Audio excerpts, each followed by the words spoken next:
Let's get down to business. Hey guys, how are you? Okay, so today we have Bryan Kavanagh, an absolute legend in the fitness industry here in Ireland. Bryan has huge experience over the last 15 years working in gyms, owning multiple facilities, online coaching, but specifically the powerlifting scene he'd be quite big in. So today, well, it's time to pick this man's brain and learn as much as we can. Stay tuned. Okay, Bryan Kavanagh, welcome, my friend. Great to have you in. Really appreciate you joining us. I've lost track of the amount of questions I've got ready. We'll just dive straight in. So, start if you could. Tell us. You have a massive background in the health and fitness industry. Tell us when you were younger, what even got you into it in the first place, and why you decided to even go work in the health and fitness industry.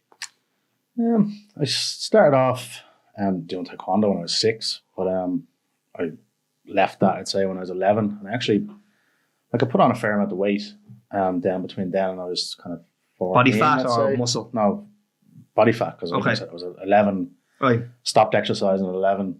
I was playing a bit of roller hockey and whatever, but basically I found computers and I started playing them a little bit too much.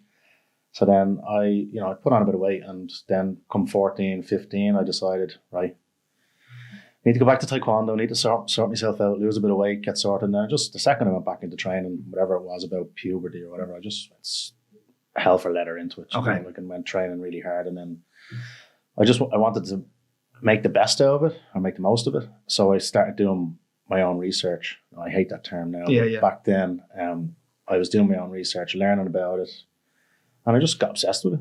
When did you begin weight training properly? It's a funny story. I robbed a weight set off a friend of mine. He lived up the road, and I got a trestle and 2 planks, for construction work. So it's basically just a plank and then 2 trestles for standing on if you're getting high places or ceilings. And I had his barbell and his dumbbells out in my back garden during the summer. It would have been summer 99 or 2000 or something like that. And I was doing weights out the back garden on the scaffolding so that was my first weight session. And then I started going to the ALSA. Oh yeah, because it was the only gym around. Yeah. It was ALSA and SportsLink were the only gyms that we had access to here in Swords. So then, it just went from there. And did you find then, when you went helpful out of the weight started coming off 15, 16? Oh, sure. I started, let's say, I can't remember, it was summer of 99 or summer of 2000, but I started trying down, and sure, by Christmas I had the 6-pack that everybody is all looking for, and I got fairly strong, and I got back in competitive in taekwondo as well, fairly quickly as well. So what age were you competing that? I started competing properly as a senior. Well, I was still a junior technically, but like at senior level, I'd say I would have been. I was 15 or 16 when I got back into it. Yeah. Okay, and when did you And I got my 19? black belt down. I got my black belt down when I was 17. So. Really? Okay. Maybe 18, 19, 20, 21. Were you heavy then into resistance training, all that? Because I was doing the resistance training purely as a method of getting stronger and better Right. at taekwondo, and then I took up boxing then as well. So, okay.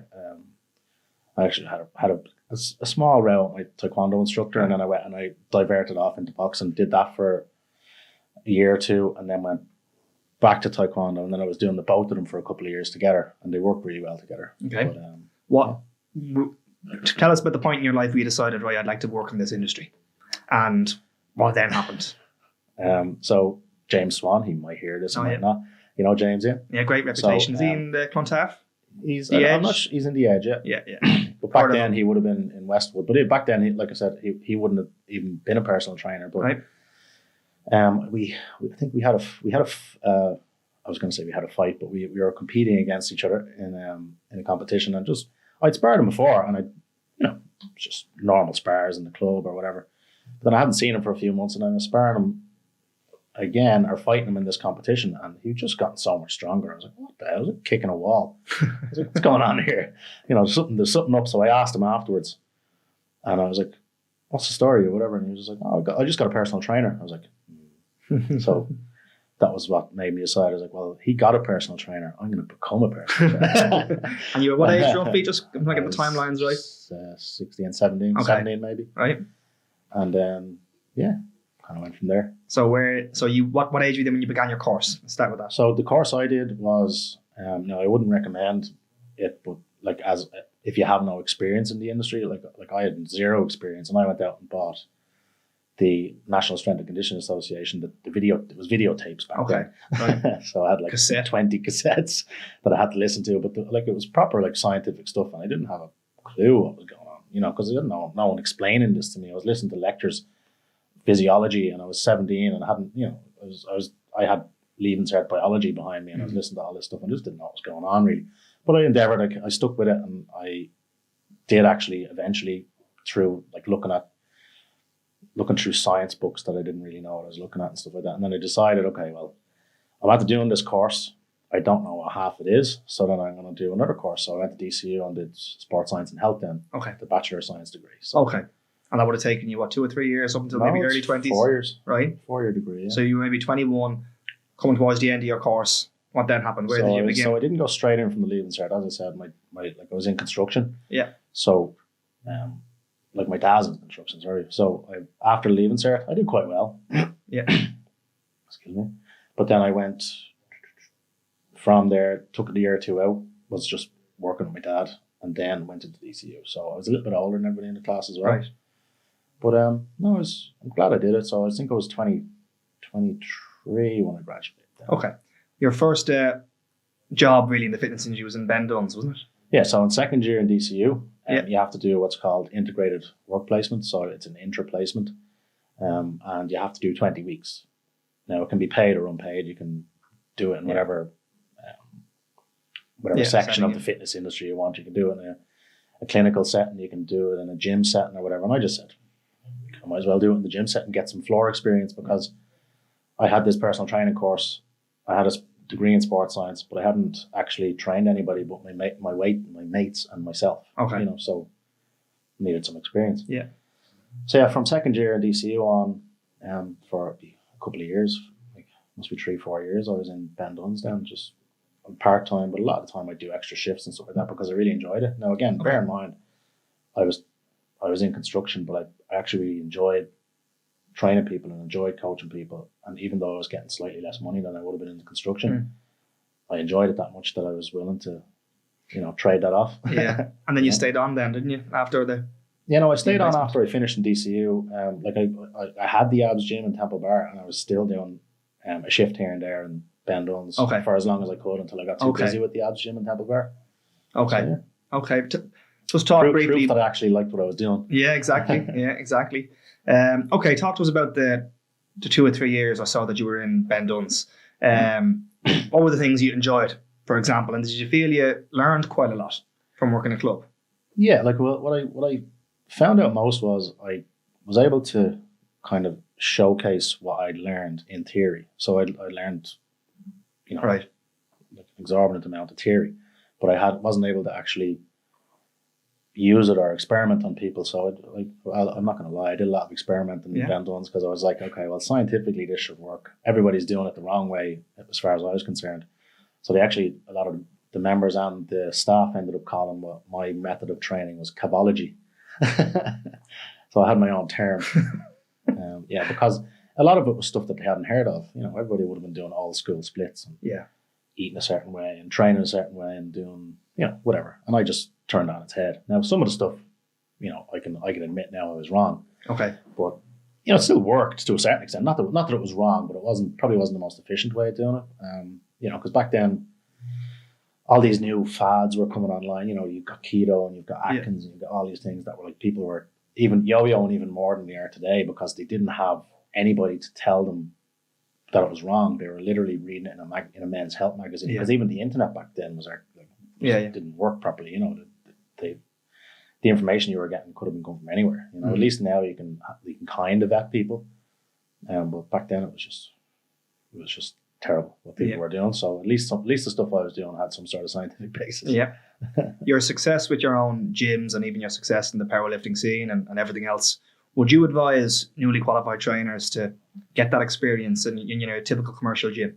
It's valuable. It's invaluable. It's you have to get in the trenches experience. Since then I've trained thousands of people from all walks of life, between from elite athletes down to sedentary people sitting on the couch all day or sit on at a desk all day, and then they come up and train. So I've dealt with 90% of what I could possibly deal with, and hundreds of them. So if you don't experience that or don't deal with those people on a day-to-day basis personally, how are you expected to how are you expected to do it without that experience, or going straight into working by yourself? And then you've got, all of a sudden, let's say, by all means, your clients might be carbon copies of you, and then if you can relay what information you've learned in relation to your own training on them, and they've no issues, no injuries, no illnesses, no hang-ups, nothing about it, then will work most of the time. Yeah. But the second you encounter a problem, something that might be biomechanical, could be mental, it could be anything, you're done for. All of your experience with your own training goes out the window, even with the course, because you have to experience these things in person, in the trenches, as they say. Yeah, that's funny. I've asked that question to other people, and you often hear the confidence word as well getting thrown out there. I know if I want to start my own even boot camp classes at my own facility or my own PT business, they probably have much more self-belief after doing a year or two in a Flyfit or Ben Duns. Yeah, because they'll definitely, like, if they don't feel like an imposter going out there, then I don't know, it's some weird version of the Dunning-Kruger effect. Have you heard of that? Yeah. So like they think the more little knowledge they have, the more they think they know, or something like that, isn't it? Yeah. Okay, very good. You left your paying job and you moved then full time into your Temple Bar Dublin facility, the abs gym. Is that the next step? Yeah, so I was still, like I said, tipping away doing a bit of construction here and there. Yeah. Then I went from, but I was still in Ben Duns, bear in mind, I was still employed by Ben Duns, even when I opened the gym in Temple Bar. Okay. Because I might have been doing 4 hours a week or something like that. Yeah. Like I said, I like the atmosphere. I like working with other trainers and bouncing ideas off each other. And like some of the people that were there, they went on to have prosperous, really personal training careers too. So, it was good. It's a little bit more, I don't know, institutionalized now. Okay. There's so many more gyms. There's like more managers and more, like, there's so much more staff that it's not as personal as it was. Like, there was only 3 gyms back then, and we'd have known the staff in all the gyms. And we'd have interacted with each other, and it would have been more like a family rather than having thousands of people and you don't know anybody really. Yeah. And there wasn't really high turnover either, so like everybody was there for years. Yeah. There was a couple of new people come on, but not really many people left. It was cool. Okay. But very interesting. I forget the original question. I've got it myself. Oh yeah, I just said the original question was, I think, the balls in leaving the paying. Oh yeah, sorry, yeah. So I did eventually just leave it altogether, and I kept training in Northwood for some time after that. But then, like I said, the staff turnover, Ben Duns grew, and then there was more staff, and it just ended up being, another gym. Whereas when I started there, like I said, there was a bit of camaraderie and a bit of family about it. But okay, sure, it is what it is. The Temple Bar gym, in my opinion anyway, if you don't mind me saying, the pricing point would be more on the high end. What are some of the things about that club that the reason it's so successful as it is? So Temple Bar, it's just personal training. There's no group training. There's no gym memberships, something like that. It's just one-on-one, sometimes one-on-two. Like if you're training couples or 2 friends that are training together or whatever like that. But it is personal training, and it's much more intimate. It's very controlled. The trainer spends a lot of time in and outside the gym helping the clients. Okay. So the price point is just high for that reason alone. Because they get their tailored nutrition, tailored training. It is what it is, and it is where it is. Yeah. I suppose that helps. Yeah, maybe you like corporates. If you're getting anything in Temple Bar, it's more expensive. People are paying €7 for a pint. They'd be expected to pay more for personal training. Yeah, true. Okay, talk to us. Even go back if you could. When did the powerlifting interest begin in your life, and what was that story?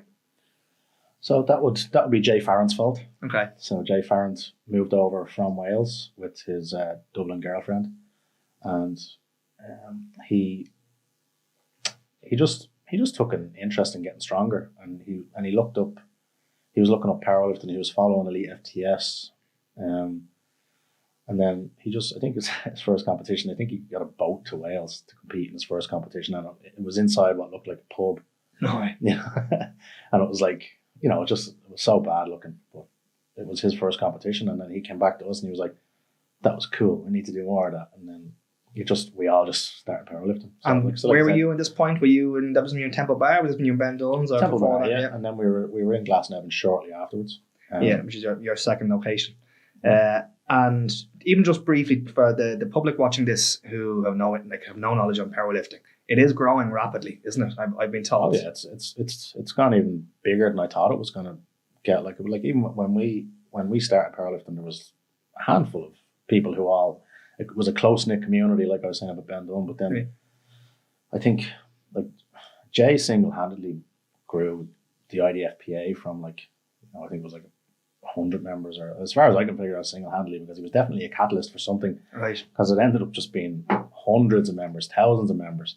And then we were only in the association a year, and then we hosted the nationals, the single lift nationals, the following year, and I think it was 240 competitors spread out over 2 days, and we had 2 racks going constantly. It went from being like in a PE hall in Cork the first time I competed. Like the following year, it just exploded. Yeah, the amount of image graduates who are competing and have competed with you. Oh, I know. Yeah, there's loads of them. Even people are always saying it to me.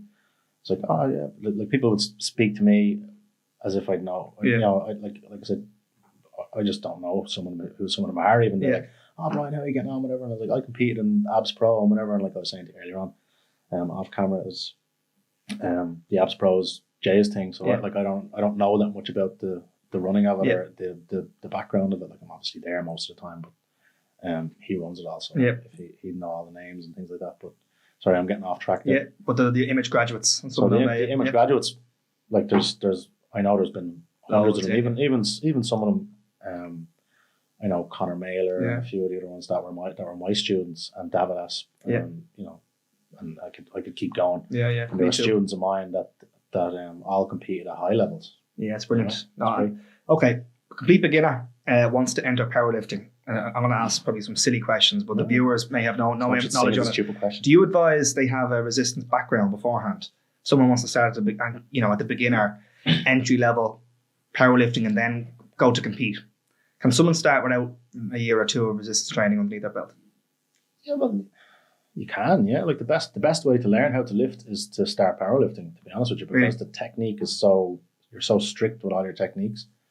If you're doing, no, I'm not bagging on bodybuilding or anything like that, but if you're doing high reps and you're doing it for muscle growth, it's slightly different technique, and it can be detrimental because if you're doing bodybuilders do hundreds of reps trying to get the most pain, the most burning sensation, whatever they're seeking, but they're doing hundreds of reps, and if their technique is slightly wrong, they're doing hundreds of wrong reps, and they're going to end up injuring themselves a lot quicker, let's say. Whereas from the very start of powerlifting, you're getting into technique with a fine-tooth comb. You're making sure that your technique is perfect. You're making sure that your deadlift is perfect. You're making sure that your range of motion is good. You're fixing any biomechanical issues or any restrictions you might have. So, in my opinion, it's not the heavy lifting part of it, but the technique part of powerlifting is really beneficial. Should be the first thing everybody does nearly. Okay. Learn how to hip hinge, squat, press, all these things, and do it properly rather than learn it at 80%. Yeah. At the start, and then do it for years and probably pick up a few injuries and then learn how to do it properly.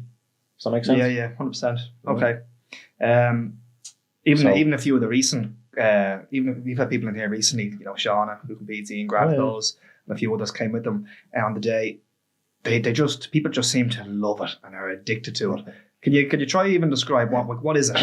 Is it the progression people are feeling from growing stronger and stronger every kind of month or two? What is it that people seem to just get hooked? Powerlifting, again, one part of it would be the camaraderie and the friendship. So really? they find a lot of like-minded people who have been training for years but haven't really found a niche that they fit into. They might have tried to train for a fitness show, realized they might not have the genetics for that, let's say. Okay. They just say, okay, well, I'll go powerlifting. It's an easy sport to get into. Everybody's friendly. Everybody's very welcoming. You can compete as a beginner. Yeah. Like you can't really compete as a beginner in a physique show. Yeah. People who are first time down there. It's just an easy sport to get into. And like I said, everybody's friendly. Everybody's very welcoming. Everybody's very helpful. Brilliant. And like I said, when you start doing it and you learn how to do all the basic movements and the primary movements better and more efficiently, I think it does benefit your personal training career overall, because you're not looking at somebody squatting or deadlifting, which is, two of the most basic movements. You're not looking at them going, I wonder what's wrong with that. Thinking, is it because of such and such? I don't really know. I know it's wrong, but I can't tell why. Whereas if you're trained in powerlifting, you're trained to spot the smallest things and what could be impeding the lift. So yeah, it's definitely a really beneficial way of learning the biomechanics of the movements. Complete beginner wants to start. What would you advise the weeks of training they need before their first beginner's competition? 12 weeks? They need to, like I said, learn the technique first. Like if they're only in learning the technique phase of training, then I wouldn't recommend to compete. But I do recommend people should compete as soon as they feel like it will help their progression. So if you've got a competition, you're going to peak for that competition, and you're going to progress a lot faster than if you were just going about the motions. I've got this competition coming up. I better really put a plan in and try a peak and test myself and see where I'm at.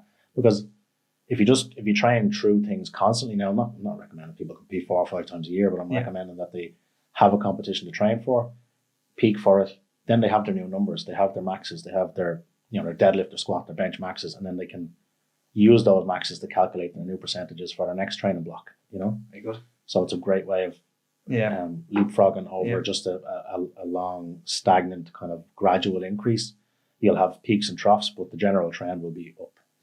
Okay, in short, for someone who's not in the know, just describe briefly what is the competition? What are the lifts that they have to do? How does it work? Basics. The lifting day would be then weigh in, depending on what association. It could be a 2-hour weigh-in, it could be a 24-hour weigh-in, depending on which one they're in. But then they just get togged out. They'd start warming up for their squats. They'd be first.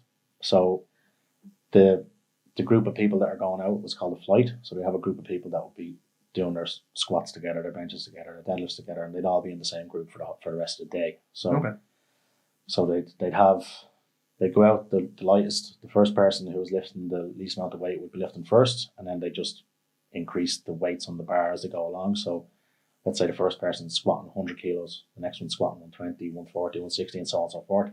The people would come out in that order. So whoever's lifting the heaviest will go on last. Do you get me? Yeah. So it's to stop people having to strip plates. So it's called an ascending bar. Okay. So that's the squats first. The squats, bench, the bench and deadlifts, and then the next will be the bench press. Right. Same rigmarole regarding the weights, who's lifting the most, and that'll Is there a big time gap between the first lift and the second? Oh, between the squats and the bench? Well, it'll depend. There'll be other flights on, so there'll be another group of people. There might be, like, let's say, under 80 lads on first, and then there could be under, the lightweight girls, or, there'll be different flights throughout the day.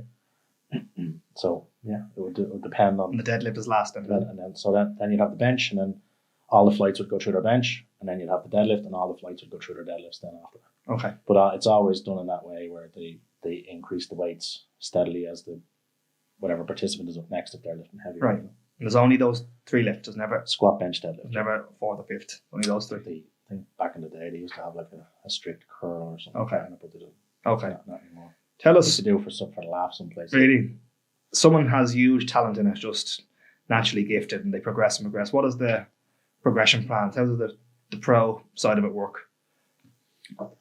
So if someone has huge talent, Jay Farrant will try and find them and kidnap them as soon as possible and bring them down to the gym so he can train them.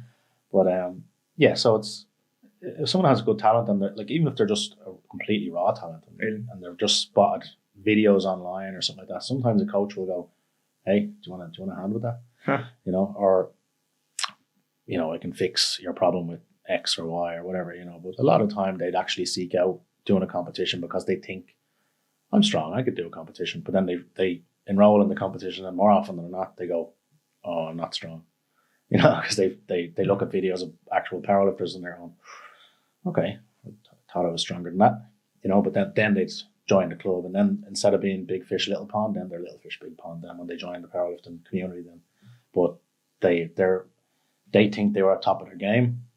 And then they start off again. Basically, they get stripped back. They're like, "Look, you're not lifting those heavy weights with that technique.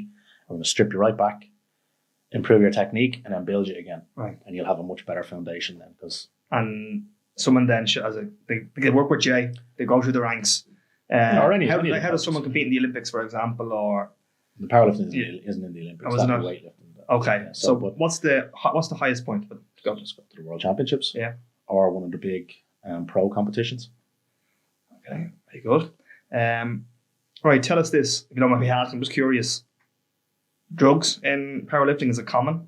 Is it policed at all? How does it work? It is in every strength sport. Like there are tested organizations, like the IPF would be a tested organization, so that people can be drug tested at any time.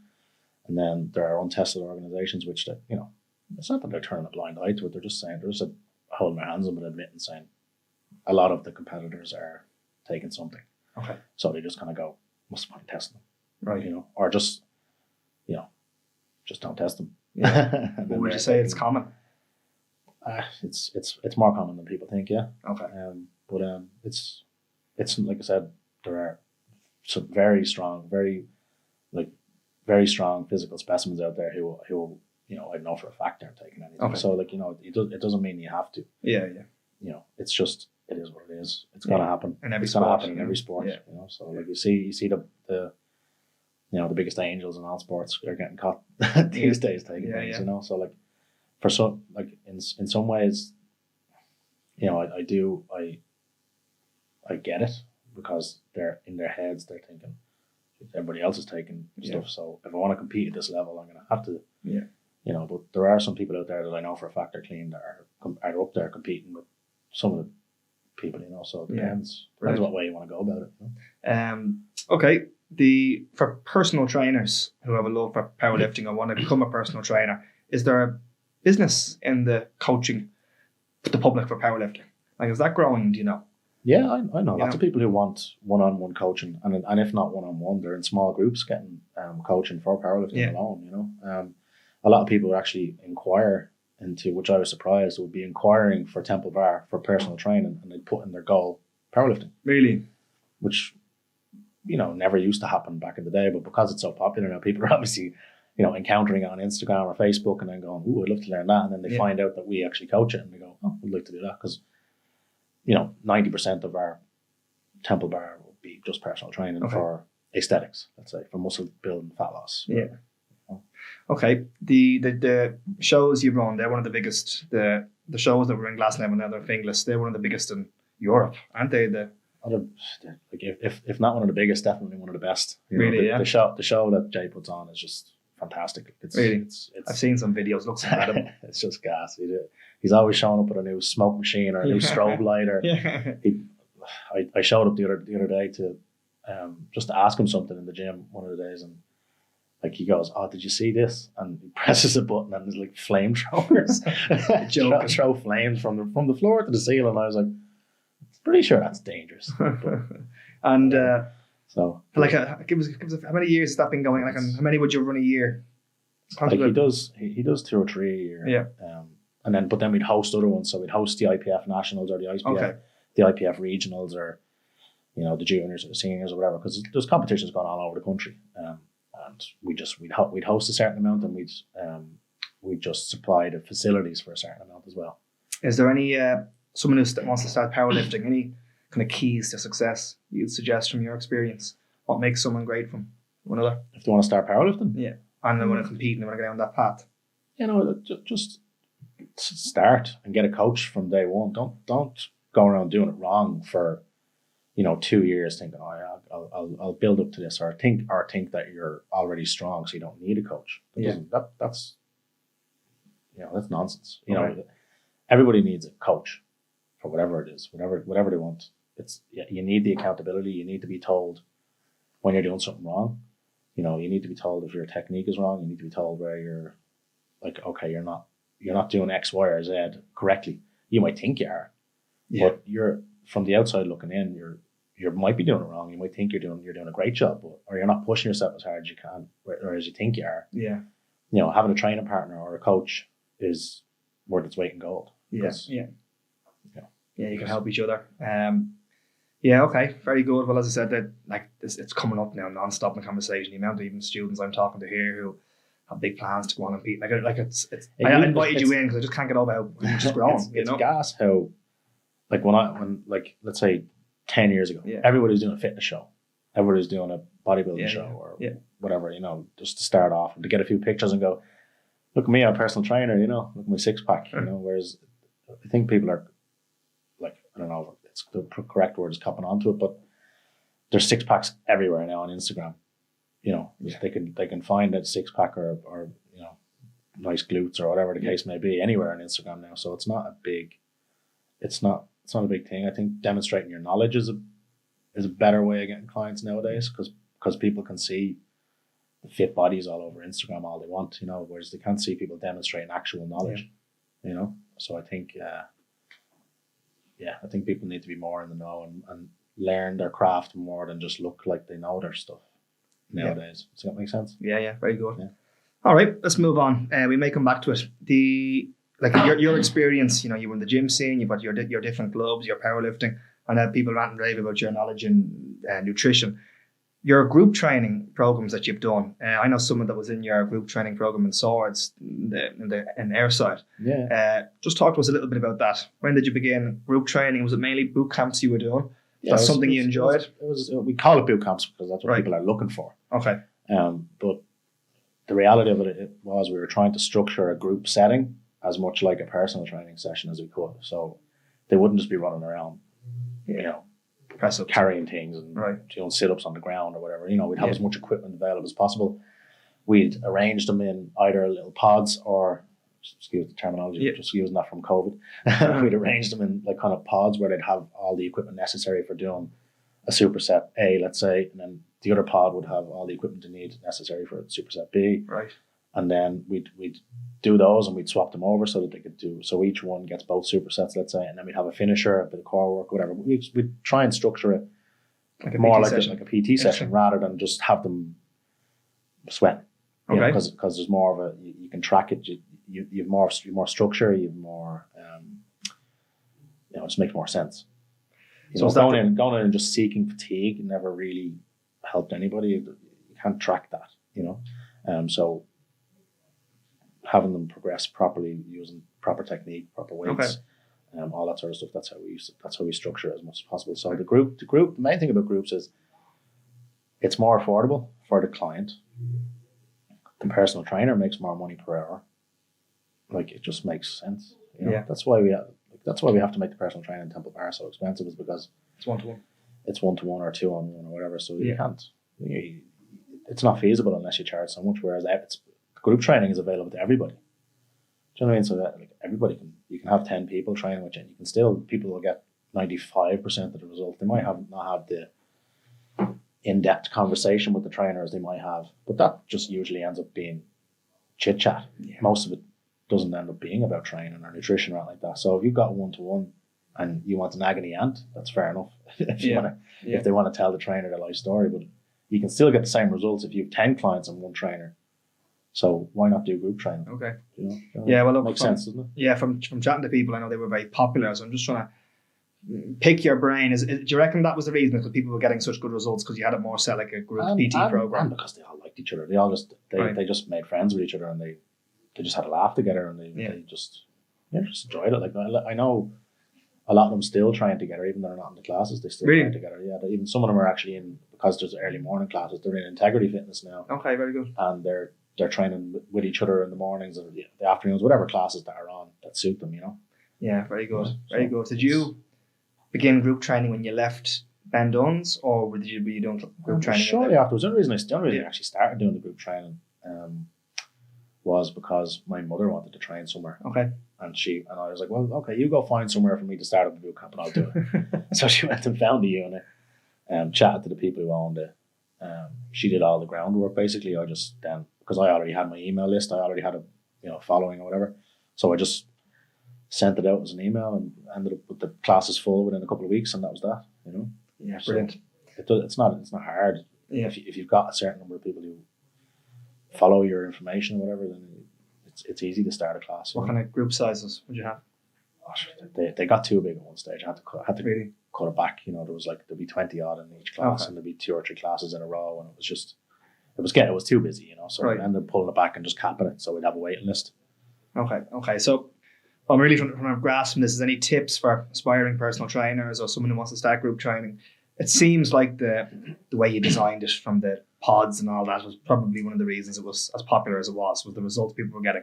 Yeah. Is that anything else you can pinpoint? Well, that was after we got them in. They didn't know what they were signing up for. Right. The thing is, people try and market. If I tried to market that, I know I'd have got less people in. People are looking for a boot camp. So market it as a boot camp, but then tell the people what they want to hear, give them what they need.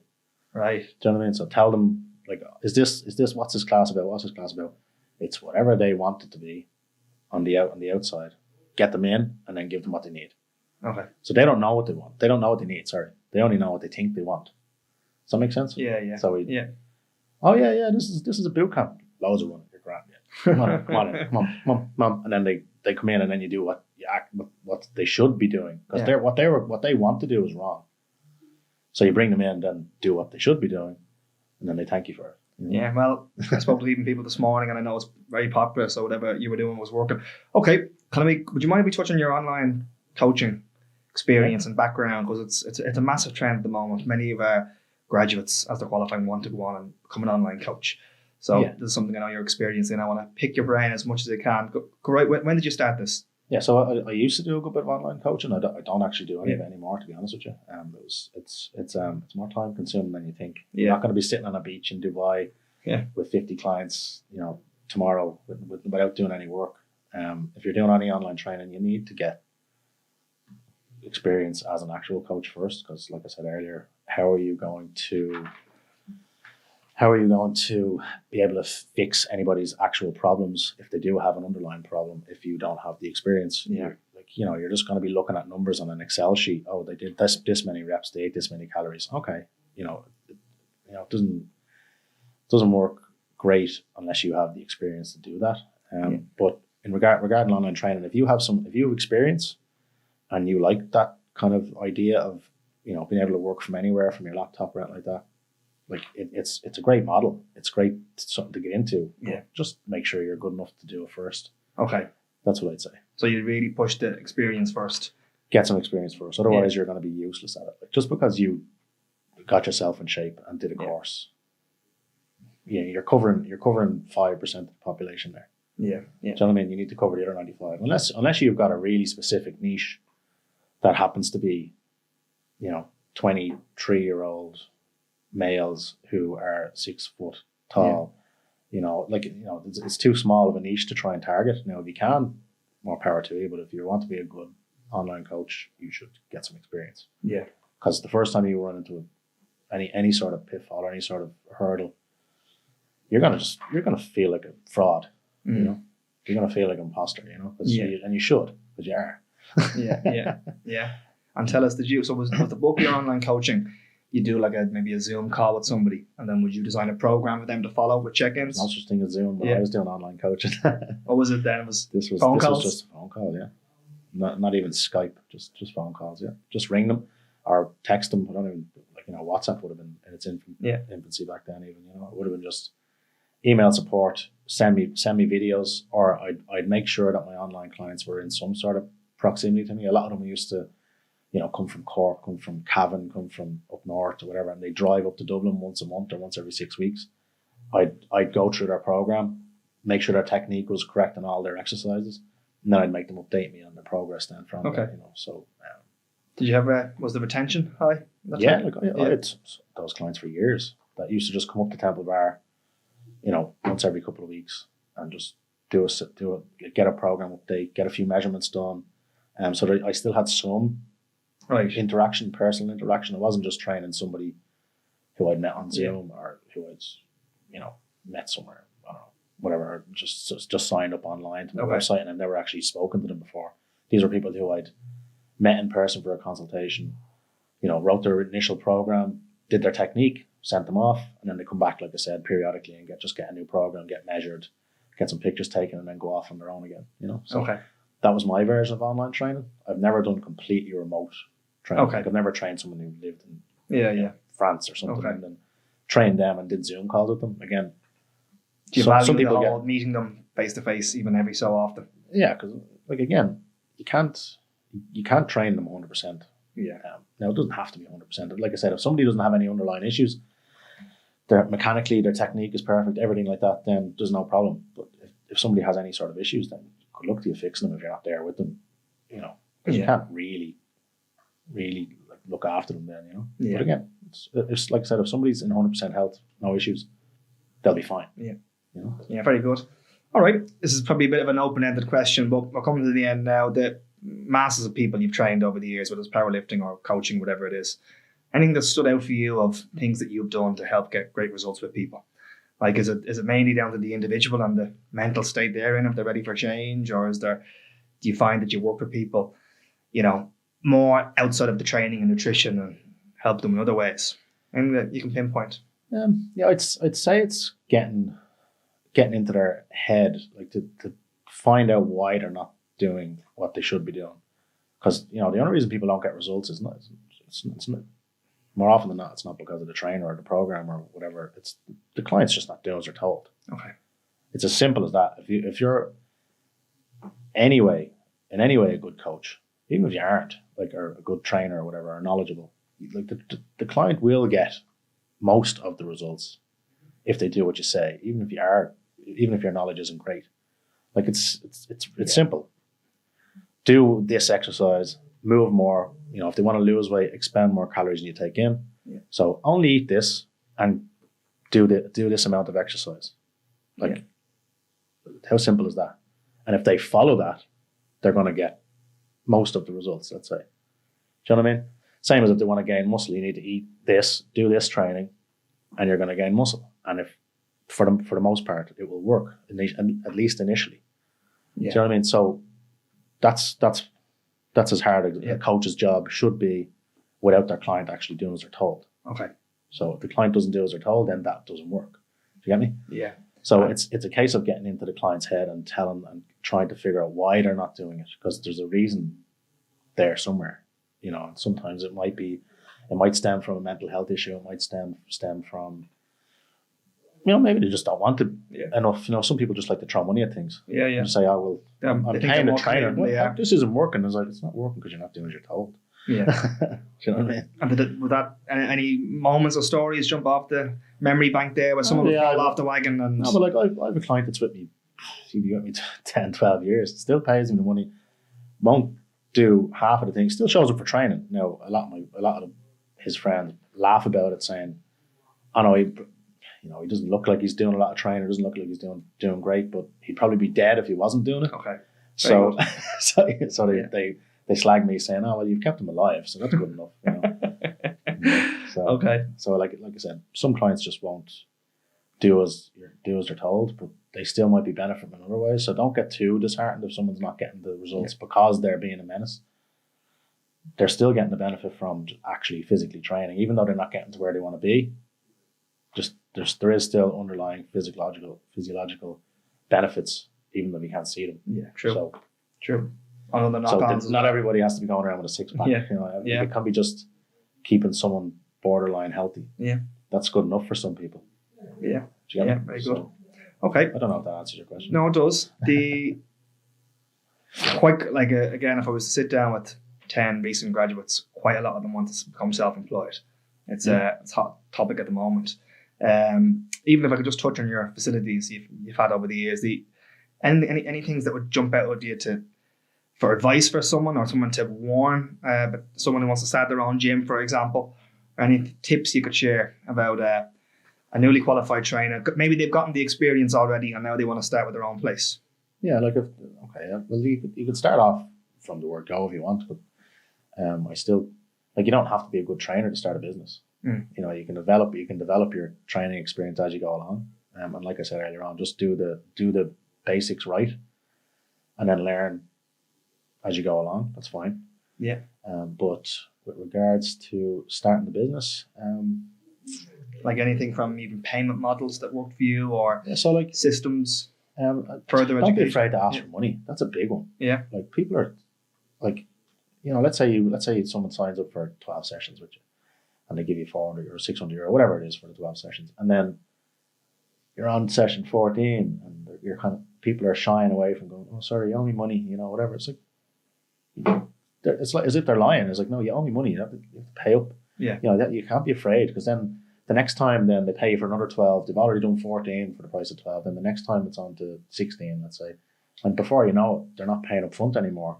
They're in arrears the whole time. Yeah. And then they're paying after they've done 12 sessions rather than before they've done 12 sessions. And it snowballs and it gets out of control because people don't, they just won't ask for money. So that'll be the main one. I know people who are thousands in debt or thousands in arrears and just like showing up for training, not a problem. I'll pay you when I pay you. What's the story? How you got on? It's like, Okay. you feel like throwing them out the window because they're disrespecting you. Yeah. So tighten up on the payments. Tighten up on the payments.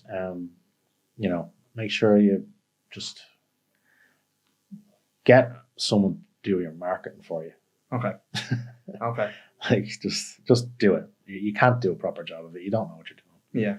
Yeah. Most will try, won't they, and try to be the jack of all trades and do everything. Like get someone to do your marketing for you, at least learn from them. Like what makes you think you can do the marketing as good as a marketer? Then that defeats the purpose. You're a hypocrite.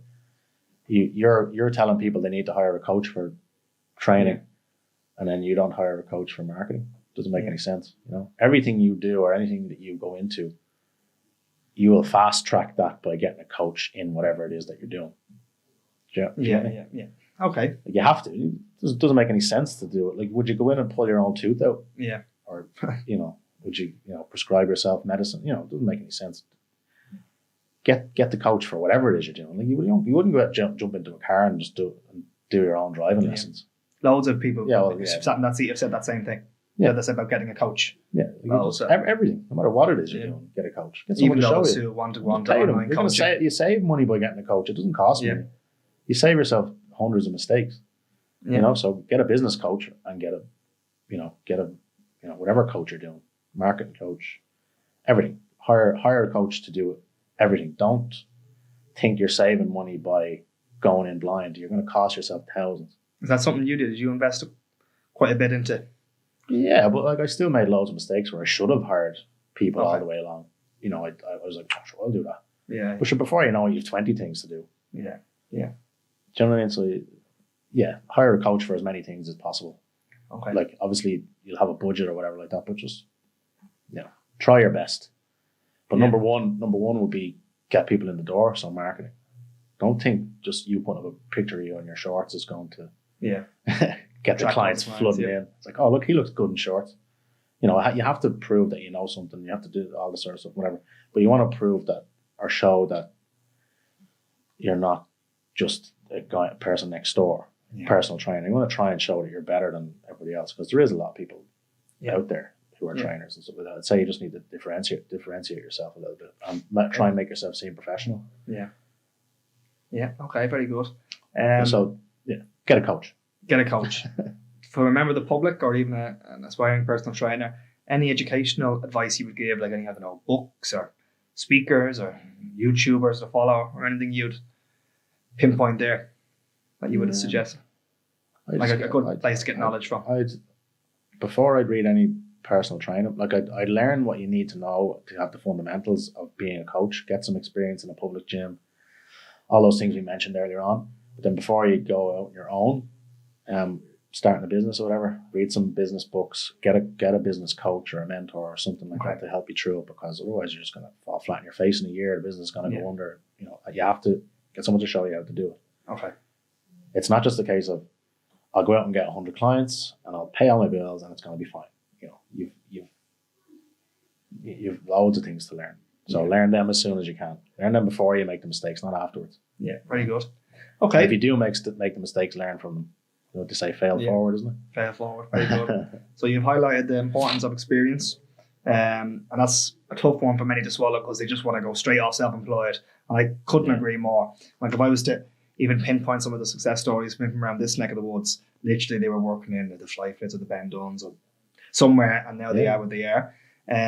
Experience is one. The importance of getting a coach, whether it's business. Like it's funny because I had a guy in a few weeks ago. Get a shadow somebody, like some of the best trainers that we have. Like they did a shadow or a mentorship course with myself or Jay or somebody or whatever, and they're still with us years later. So like, because we know they're good, because they came into us green and they were coached by us, so now we know they're good because they learn from us, So yeah, and you reckon coaches would be open to fresh faces coming in and shadowing? I think so. Yeah. Someone going to come in and help you for free. Of course, you will. Yeah, it's if you think you're better than shadowing a good coach for free, then you're delusional. You need to learn from these people. I'm not going in there working for free. It's like, go in and work for free for a couple of hours a day and then just do your training and go home. And you learn. And you'll learn and you'll know what you're doing. You'll be able to pick their brain about business, about coaching and whatever. And like, you might end up working for them short term, let's say, if they think you're good, and then after that, then you can move on and do your own thing. It's funny you say that. I actually know someone who done that, and at the very least, they got experience using the CRM system of the facility. And I know when this girl, and then she started her own place. Yeah, she knew how it works. Yeah, and she knew how it all works. She knew the pricing model. She knew how the direct debits worked. But even how the basics of the CRM system worked, and which one to choose. Business fundamentals 101 already in her back pocket. Well, that's it. If nothing else, if she didn't learn anything to do a coaching, she learned how to follow up with clients and how to take payments and how to do all the stuff, which is the most important part. Yeah, there's no business if there's no payments coming in. Yeah, I love this, and even the coaching point and it'll actually keep the person, developing and moving forward, because many get stuck in a rut. Quite often people when they go work full time struggle to then go self-employed. Life gets in the way, and they're trying to save for a mortgage and this and that. You can work for somebody and then be a little bit self-employed. That's where you can start off like that and then switch and then flip it on its head and go full time. Dip your toes in first. That's it. Actually, I have a final question for you, because this is quite common. We have graduates who are working full time and obviously in a different career, and they want to start into the fitness industry, and they don't want to leave they can't leave their full-time job because they've got bills and stuff to pay. What you're just basically advising is, well, they could maybe even do evenings and do a client before work. Yeah, like I've full-time, like I've had full-time people doing full-time degrees and stuff like that who were still coaching for me, and what they were doing is coming in the morning doing 1 or 2 hours, going to college and then coming in the evening. Like maybe alternate mornings and alternate evenings, not doing 18-hour days. Well, sometimes they did by mistake, but you know what I mean. Do like, let's say a Monday, 7 a.m. go to college. Tuesday they'll go to college and then they'll do a 6 and a 7 p.m. Okay. So they've got 4 or 5 clients. That's putting them through college, and you could do that with a full-time job too. Yeah. Now those same people, they are still personal training, but they're in full-time jobs and they're doing the same. Yeah. They're just, doing a bit of coaching in the mornings or the evenings, whenever suits, or maybe 1 or 2 on the weekends. Yeah. And then if they ever decided to, they could flip that on its head and then start doing more personal training and just because then it's a smoother transition. Yeah. They're not jumping in head first. Yeah. Yeah. Listen, they're not turning around saying, "Oh, look, I'm a personal trainer. Everybody, come and get it." They've got some clients, they've established themselves, and now they're working in the industry. At the very least, they know they can do this. They know that it's or they can find out if it's for them or it's not for them. Some people might go, not too sure about this. Other people might, I love this. I've got 5 clients. I want 10. I'm going to quit my full-time job and I'm going to go head first into this. Yeah. Or they might decide this isn't for me. Yeah. It's up to them. Brian, that's brilliant. Listen, thank you very, very much. I know I'm after that and a great lot of questions, especially with the powerlifting. That was one I really wanted to pick your brain on. Genuinely, thank you very much for coming in. No bother, Pleasure. Thank you very much. Perfect. You're welcome.